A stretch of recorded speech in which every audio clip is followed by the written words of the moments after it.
Hello there, this is question 25 from the Methods in Mathematics Practice Paper, Unit 2, which is a calculator paper, but it's a sine and cosine rule question involving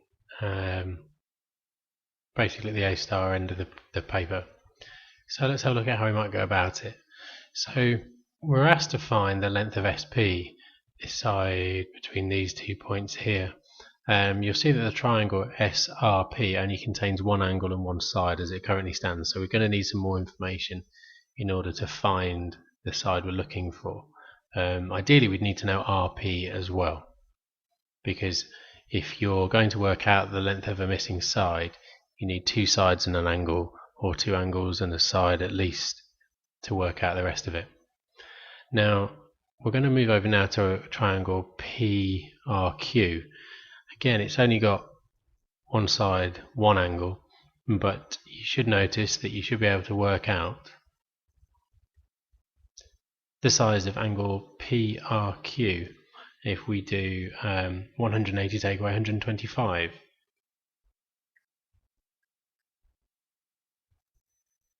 So we've got that angle is 55 degrees.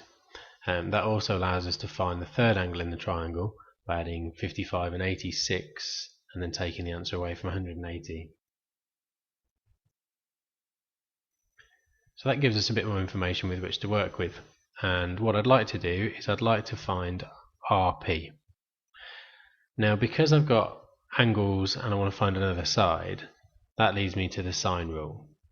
Now the sine rule is always given at the front of the paper, and as far as I'm concerned you can get rid of that bit there, because all you need to know is a side and its opposite angle. So you'll see that A and A are opposite each other, and another combination of a side and its opposite angle, and we've got that here. So we want to know RP, and if we divide that by the sine of the angle opposite to it,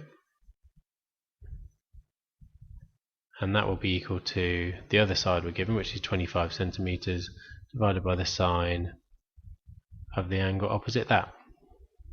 So this is the sine rule in action. It will allow us to find RP, because RP will be equal to 25 over sine 55, and we can just times both sides by sine 86 degrees, and that will allow us to find RP. So let's have a look at how that works.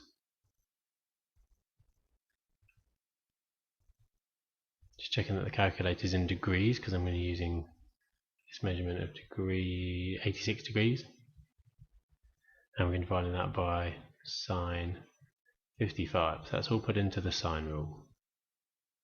So that gives me 30.4450218. I'm going to leave my full calculator answer out for the examiner to see. Okay, and now what we're going to need to do is use the fact that we now know what this one is in SRP in order to work out the third side that we're trying to find out for the whole question. So let's try and apply that now. The third triangle, SRP, we've got one angle and we're trying to find a third side. So that's going to lead us to the cosine rule. And the cosine rule is used when you've got, as you can see, A, B and C indicates three sides involved and one angle. So in this case, if our angle here, the 125, is what we're going to call A, then this will be our side A, and then B and C, doesn't really matter which way around you put them. So we're going to be looking for SP, and that's going to be our A. So putting it into the formula, SP squared equals B squared, which is 18, plus C squared.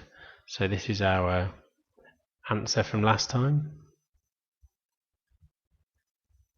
I want to put it into the calculator. I'm just going to use ants to make sure I've got an accurate answer. That's minus 2 times 18 times my answer from last time times cos of the angle. So that's a calculation I need to do.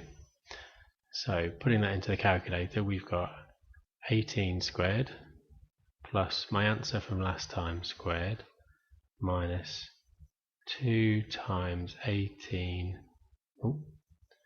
times 18 times my answer from last time times cos of 125 degrees. So that tells me that SP squared is 1879.55099 if I square root that answer. SP is 43.35378864, and that would be centimeters, and it's asked to give our answer to 3 significant figures. So SP is 43.4 centimeters, and that's applying both the sine rule and the cosine rule.